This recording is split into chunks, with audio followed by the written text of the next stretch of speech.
Olá pessoal, tudo bem com vocês? Aqui é o professor Cláudio Nascimento, mais uma vez aqui nesta aula maravilhosa, brilhante, sensacional, feita para você que está em casa neste exato momento assistindo este vídeo desta aula de economia política. Então hoje a gente vai falar um pouco, sobre as 10 questões que envolveram a aula passada, da nossa atividade, que a gente vai dar prosseguimento, porque o intuito é que vocês possam fazerem esta atividade, as demais questões da atividade. Então, pessoal, aqui é o professor Cláudio Nascimento, mais uma vez nessa aula de economia política. E vamos lá. Então, até que ponto é possível identificar uma doutrina econômica, separada das questões políticas, éticas e religiosas, entre os pensadores da antiguidade? Então, nós, como vocês, eu havia colocado, como nós havíamos discutido, na última aula passada. Então, na antiguidade, nós sabemos que não houve o desenvolvimento do pensamento econômico, nem na Grécia, nem na Roma, nem na China, Então, não houve um pensamento, um desenvolvimento do pensamento econômico. Então, na Grécia, as questões econômicas ficaram associadas mais relacionadas à filosofia entre Platão e Aristóteles. Em Roma, relacionado mais à política, Então vocês vão ter aí, então, é difícil a gente começa a entender, quando a gente faz essa indagação, até que ponto é possível identificar uma doutrina econômica separada das questões políticas, éticas e religiosas entre os pensadores da antiguidade. A gente coloca aí Platão, do outro lado Aristóteles, Então é difícil precisar uma data que teria marcado o nascimento da economia como ciência. Então, no entanto, a organização desse saber, é importante que vocês saibam que a organização desse saber, como corpo teórico, sistemático, de ideias, somente se tornou perceptível em torno do ano de 1700, e no século que iniciara. Então, veja só, Cantilon e os fisiocratas deram um tratamento analítico, mais consistente e avançado a questões de política econômica, que por vezes apareciam nas reflexões de autores escolásticos, e de Álvares, ou seja, mas o marco dos mais significativos nessa evolução foi o aparecimento do livro monumental A Riqueza das Nações, do escocês Adam Smith. Então, na realidade, a gente coloca aí como identificar até que ponto é possível identificar uma doutrina econômica separada das questões econômicas. Então, é difícil precisar a data do nascimento da filosofia, da economia, haja vista que na antiguidade, nem em Roma, nem na Grécia, ou seja, nem na Grécia Antiga, nem em Roma, houve um desenvolvimento do pensamento econômico.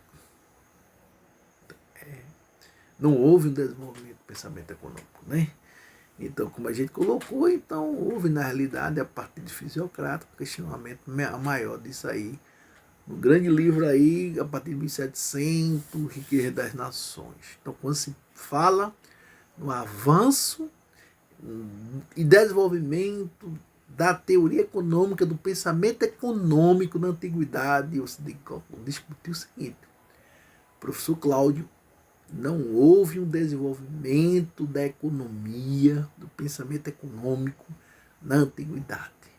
Nem entre os gregos, nem entre os romanos, nem entre os árabes, né? Nem entre simplesmente os muçulmanos. Não houveram, nem entre os chineses, não houveram desenvolvimento, é isso, do pensamento econômico. Principalmente entre Roma e Grécia, não houve. Grécia ficou relacionada a questões filosóficas e Roma a questões políticas.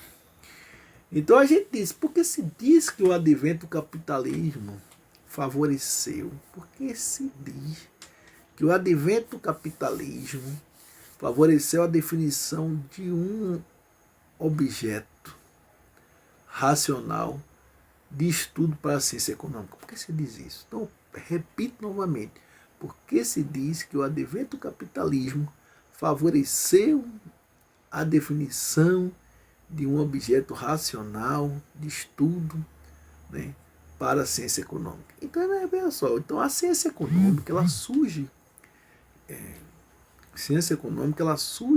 como um advento do capitalismo, né? Ela surge com o advento do capitalismo.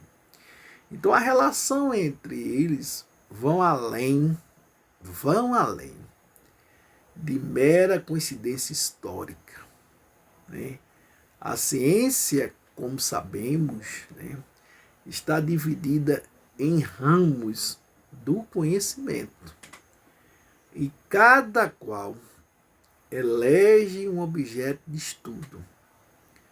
No objeto, suas propriedades são observadas experimentalmente e suas regularidades reconhecidas. O que possibilita explicar os acontecimentos com base em leis científicas. Então a ciência, veja só, a ciência busca a trama racional dos fatos. Então a natureza física e biológica só é possível de análise científica na hipótese da existência de um padrão lógico de ordenamento. Então, um mundo inteiramente caótico não poderia ser compreendido. Então, pois a teoria somente dá conta da realidade que se comporta de modo regular. Então, vejamos. Então, qual o objeto do estudo da economia? A grande discussão é qual o objeto do estudo da economia. Então, você vai dizer, professor Cláudio Nascimento, doutor Cláudio Nascimento. Então, esta ciência examina, né, os fenômenos sociais que dizem respeito à produção, né, distribuição e consumo de bens e serviços que satisfazem, né, as necessidades humanas. É difícil imaginar, né? É difícil imaginar a vida social sem que tais fenômenos estejam presentes. Então, mesmo em sociedades, né, mais antigas, nada impede princípios que os homens nelas, inseridos, possam pensar os fatos econômicos do cotidiano e elaborar assim teorias econômicas, né, que o justifiquem, né, por mais primitiva que seja. Nada proíbe os homens pensar em teorias econômicas. Então, vivendo numa comunidade, nossos ancestrais, né, tinham que encontrar o quê? Tem que encontrar seu sustento. tinha que encontrar seu sustento, não é isso?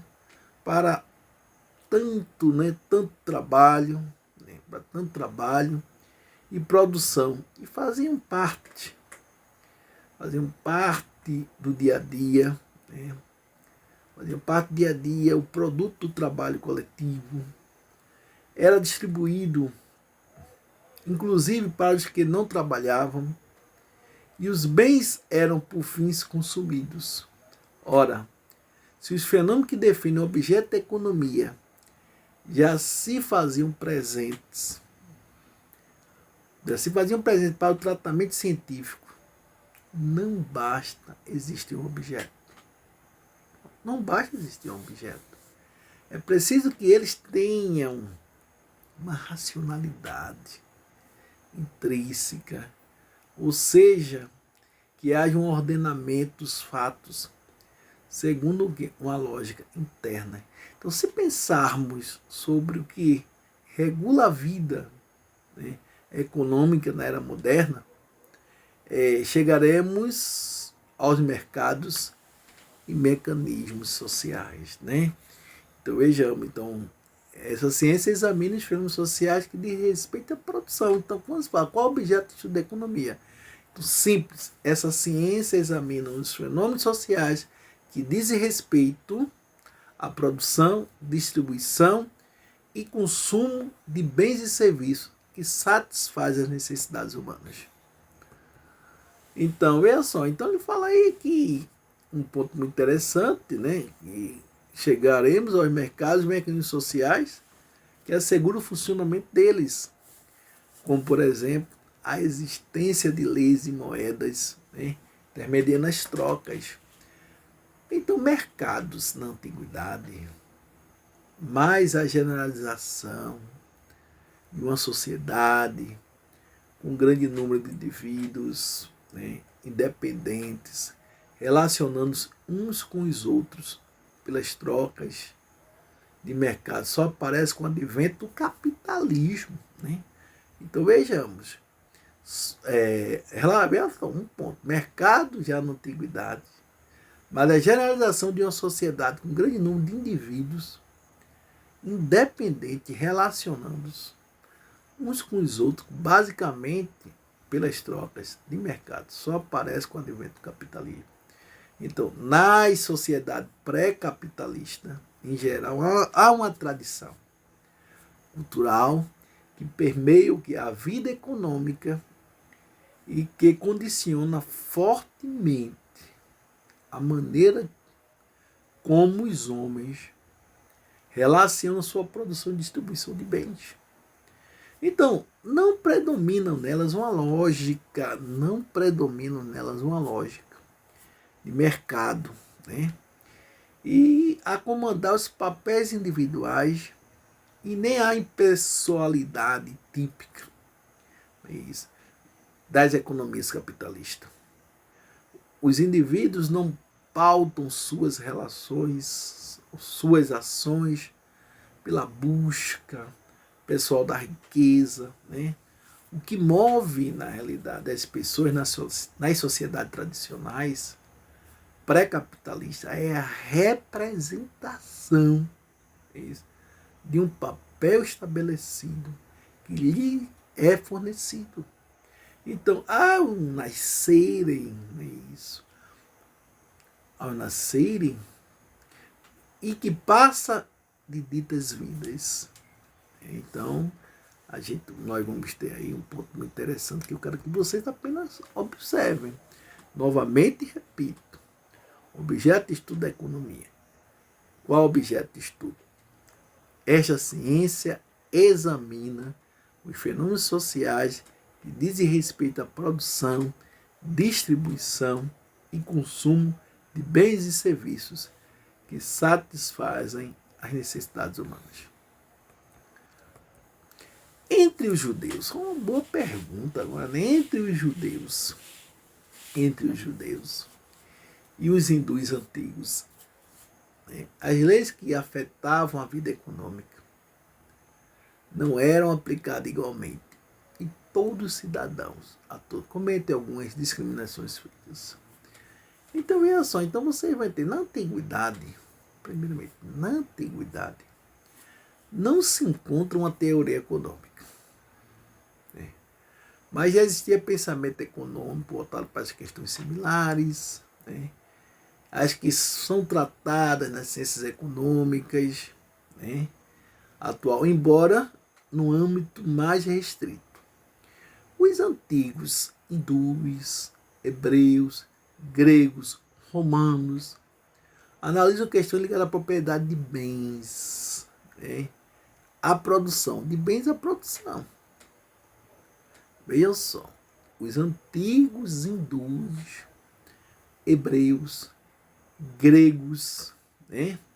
Hebreus, gregos e romanos analisam as questões ligadas à propriedade dos bens, à produção e ao comércio, e procuram estabelecer a natureza delas e as normas que deveriam, né, regulamentar tais atividades. Então, veja só. Então, a interpretação dos fatos econômicos, né, eram, então, de natureza ética.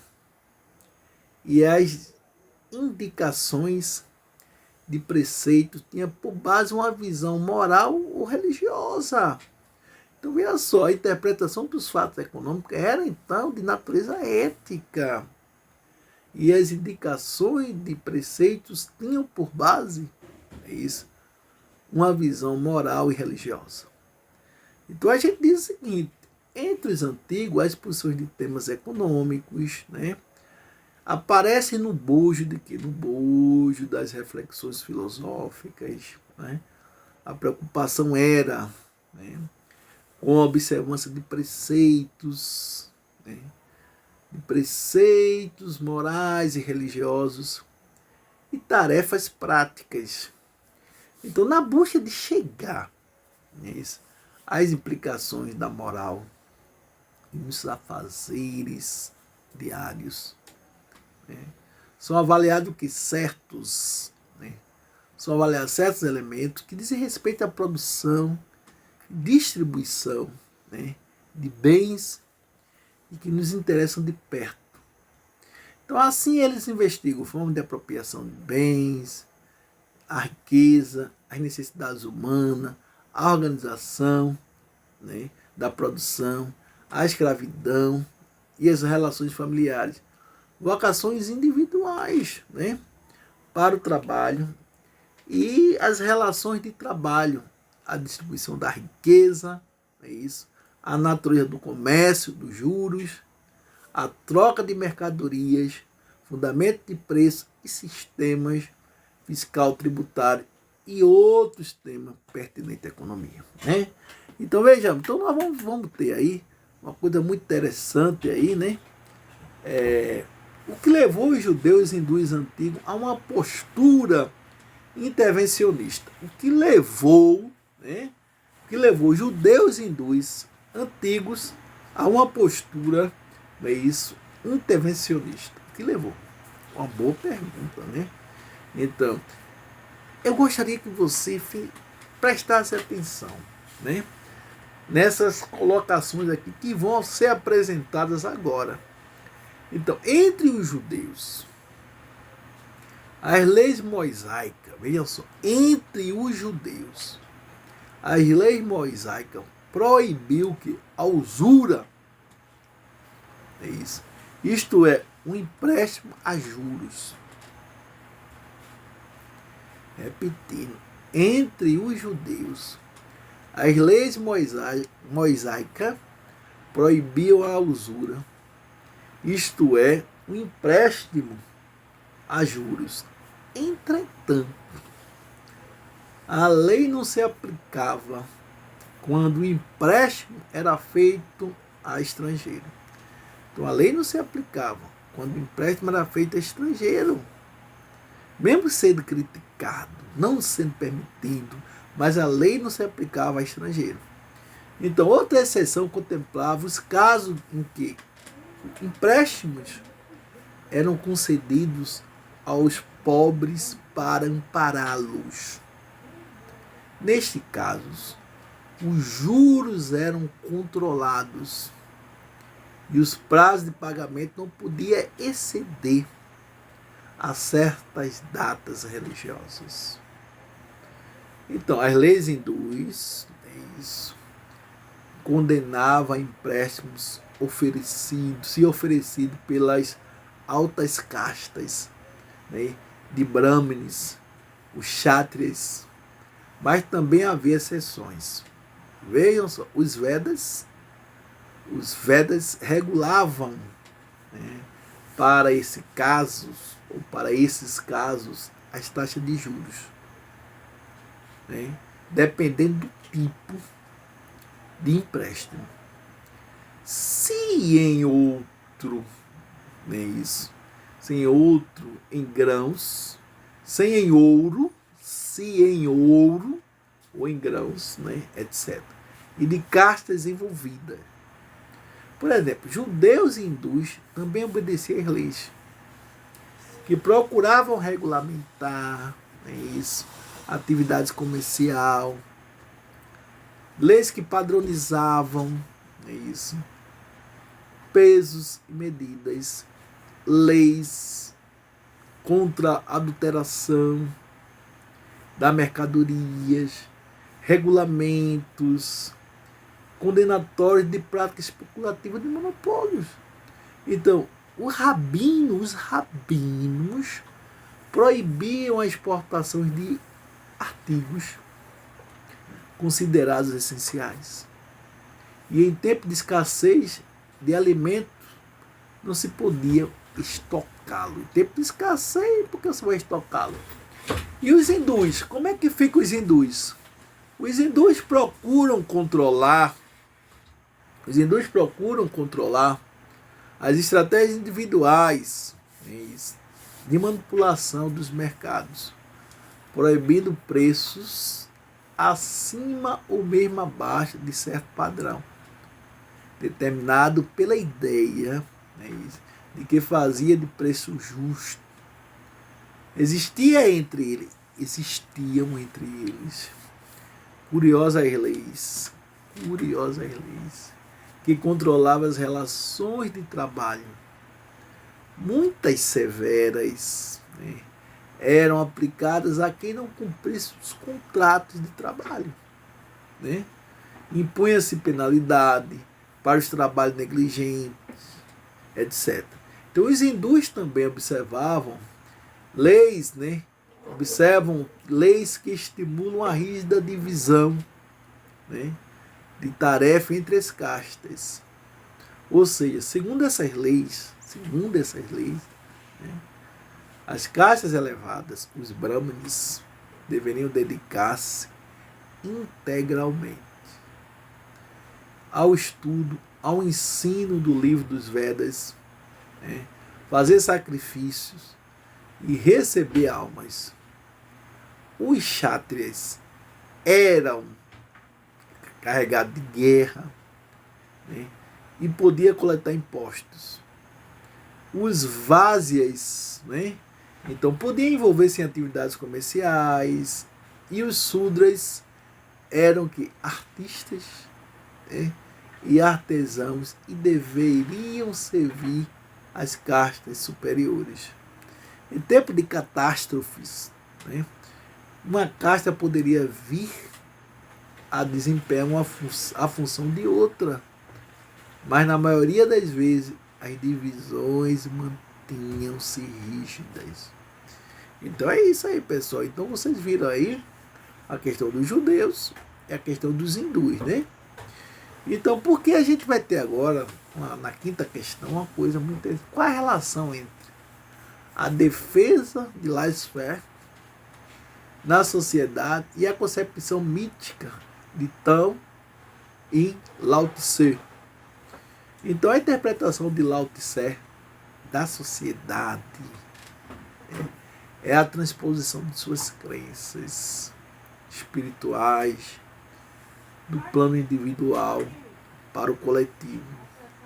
Então, a pessoa isoladamente considerada busca o reconhecimento do tal ao deixasse se levar pelo caminho natural, livre de inquietações, né, e de desejos que poderia forçar a uma sua verdadeira unidade.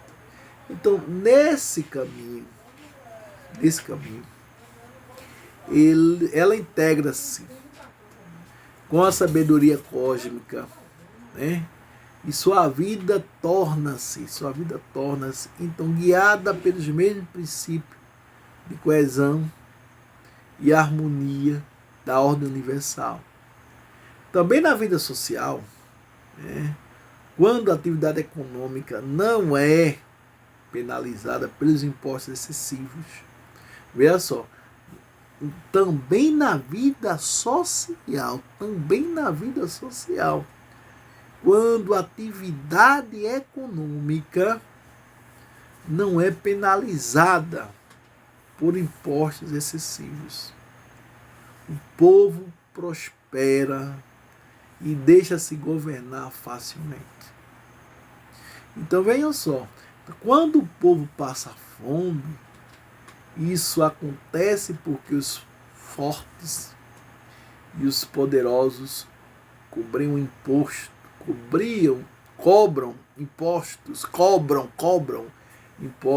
em demasia.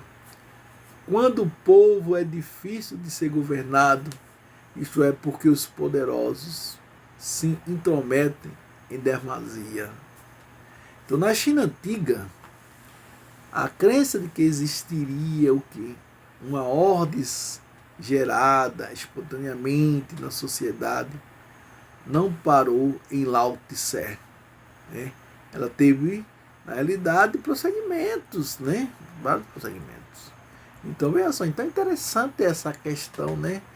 Com a relação entre a defesa e laissez-faire na sociedade, na concepção. Muito interessante aí.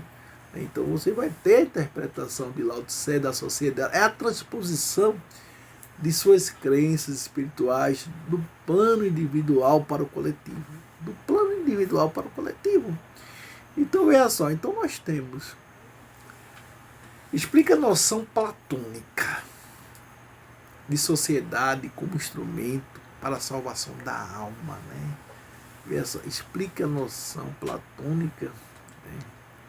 Explique a noção platônica de sociedade como instrumento, né, para a salvação das almas. Então você vai dizer, professor Cláudio. Então, o filósofo Platão, né, entende a existência dos homens em sociedade como um instrumento de salvação das almas. Então, a economia, veja só, o filósofo Platão entende a existência dos homens em sociedade como instrumento de salvação das almas. A economia é um aspecto da vida social que não se separa da esfera política e moral. Veja só, a economia é um aspecto da vida social que não se separa da esfera política e moral. Então, os escritos de Platão investigam a origem e a razão de ser da sociedade. Em suas reflexões, enfatiza tanto o lado material da cooperação entre os homens no mundo do trabalho,